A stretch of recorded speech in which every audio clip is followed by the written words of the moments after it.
మీ business ఏదైనా మీ ఊర్లో promotion చేయాలంటే అది సుమన్ టీవీతోనే సాధ్యం. ఇప్పుడే సంప్రదించండి.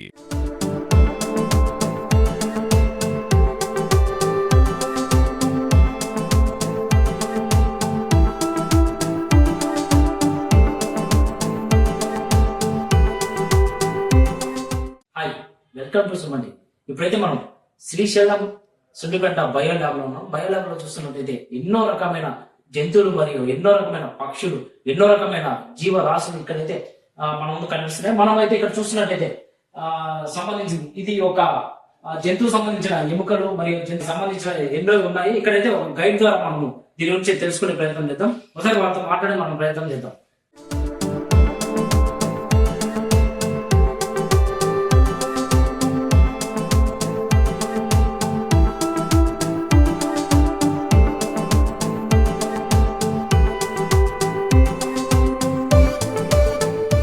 చెప్పండి, ఎలా ఏంటి దీని గురించి మొత్తం డీటెయిల్ గా వివరించండి. ఓకే సార్, ప్రతి ఒక్క దాని గురించి చెప్తా. ఇప్పుడు స్టార్టింగ్ మనం ఇక్కడి నుంచి స్టార్ట్ చేద్దాం. ఇది ఫస్ట్ పాయింట్.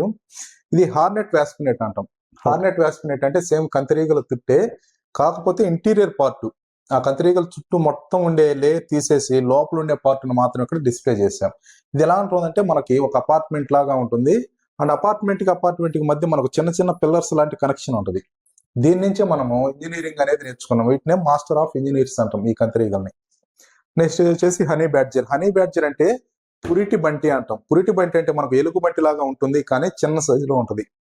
దీని యొక్క స్పెషాలిటీ ఏంటంటే ఈవెన్ పులి కానీ చిరుత పులి కానీ వచ్చినా కూడా ప్రతి ఒక్క జంతువు భయపడి వెనుదిరిగి పారిపోతాయి. ఏంటంటే వచ్చినప్పుడు హంటింగ్ చేస్తాయి కాబట్టి చనిపోతామనే భయం ఉంటుంది. కానీ అలా భయపడకుండా వాటికి ఎదురుగా పోరాడే ఒకే ఒక జంతువు ఏంటంటే మనకు హనీ బ్యాడ్జర్.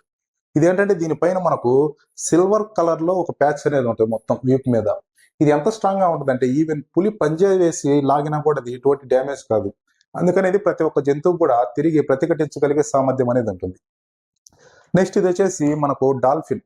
ఈ డాల్ఫిన్ అనేది మనం నెల్లూరు నుంచి కలెక్ట్ చేసుకున్నాం. రిమైనింగ్ అన్ని కూడా మనకు ఎన్ఎస్టిఆర్ అంటే నల్లమలకు సంబంధించినవే. ఇది ఓన్లీ డిస్ప్లే బాగుంది కాబట్టి దీన్ని మనం ఇక్కడ డిస్ప్లేలో మనం వచ్చేసి ప్రిజర్వ్ చేసాం. నెక్స్ట్ ఈ మూడు మనకు కప్స్. కబ్ అంటే చిన్న పిల్ల అని, మాంసాహార జంతువుల యొక్క పిల్లలను మనము కబ్స్ అంటాము. ఇది టైగర్ కబ్బు. కబ్ అంటే టైగర్ యొక్క పిల్ల. ఇది లెపర్డ్ కబ్బు. ఇది వచ్చేసి స్లాత్ బేర్ కబ్బు. ఈ మూడు కూడా మాంసాహార జంతువులు. ఈ రెండు డైరెక్ట్ జింకలని వీటిని వేటాడి తింటాయి. ఈ స్లాత్ బేర్ అనేది ఓన్లీ పురుగులు, చీమలు, చెదలు, పండ్లు తింటది అనమాట. కానీ మూడు కూడా మనకు మాంసాహార జంతువులు. ఇవేంటంటే ఎక్కడైనా రోడ్ కిల్స్ కానీ ఎక్కడైనా యాక్సిడెంటల్ గా చనిపోయినప్పుడు మనం తీసుకొచ్చి ఇక్కడ ఈ ఫార్మలిన్ లో ప్రిజర్వ్ చేసి ఇక్కడ మనం స్టోర్ చేసి పెట్టుకొని మనం డిస్ప్లే చేస్తాం. అంటే వచ్చిన విద్యార్థులకు వీళ్ళకి ప్రదర్శన కోసం ఉంచుతాం. నెక్స్ట్ ఇది స్పాటెడ్ డీర్ ఫాన్. ఫాన్ అంటే శాకాహార పిల్ల. అంటే ఇది ఆకులు తిని పెరిగే వాటి యొక్క పిల్లల్ని ఫాన్ అంటాం. మాంసం తిని పెరిగే వాటి పిల్లల్ని కబ్ అంటాం. ఇది ఈ రెండింటికి డిఫరెన్స్. ఇది స్పాటెడ్ డీర్ మచ్చల జింక, దుప్పి అంటాం కదా, దాని యొక్క పిల్ల. ఇది వచ్చేసి 1 month బేబీ. 1 month అంటే డెలివరీ కాకముందే దీని మదర్ అనేది ప్లాస్టిక్ తినడం వల్ల చనిపోయింది. మనం ఆ పోస్ట్ మార్టం చేసినప్పుడు దాని నుంచి వచ్చిన దాన్ని ఇలా డిస్ప్లే చేసాం.